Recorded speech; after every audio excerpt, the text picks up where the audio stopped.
Overnight, Houthi rebels fired another missile at Israel from their base in Yemen. The Houthis are labeled by the United States as a foreign terrorist organization supported by Iran. And yesterday, President Trump once again demanded Iran cease its support and wrote of the Houthis, they will be completely annihilated. Nick Schifrin speaks to a top Houthi official and reports how the Trump administration hopes its new airstrike campaign will succeed where previous ones have failed. In the Red Sea, once again, the U.S. Navy is at war. For 6 days, the U.S. has launched dozens of strikes and sorties attacking Houthi targets in Yemen, including for the first time Houthi leadership. At the end of the day, we are at war with America, and of course there will be casualties, but these casualties do not include senior leadership. Jamal Amer is the Houthi foreign minister. We spoke to him from the Houthi-controlled Yemeni capital Sana'a. Civilians in Sana'a were bombed because the capital was targeted.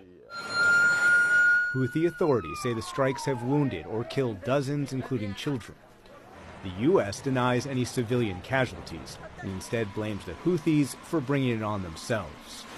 Beginning in November 2023, Houthi rebels targeted, seized commercial vessels, and kidnapped and killed foreign sailors.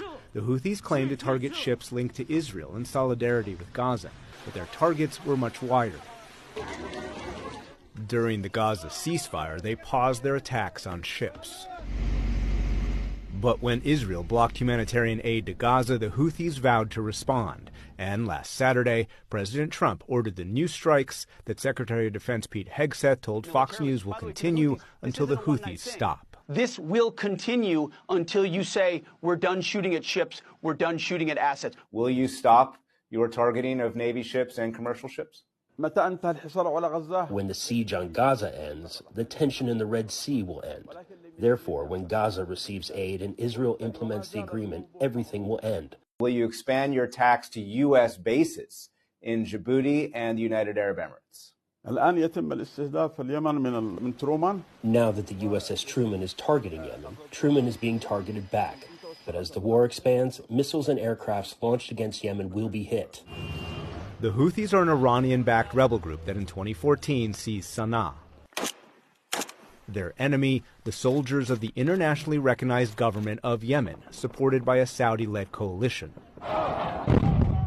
that failed to defeat the Houthis with 7 years of U.S.-backed airstrikes. We don't want a long, limited war in the Middle East. We don't care what happens in the Yemeni civil war. This is about stopping the shooting at assets in that critical waterway to reopen freedom of navigation, which is a core national interest of the United States.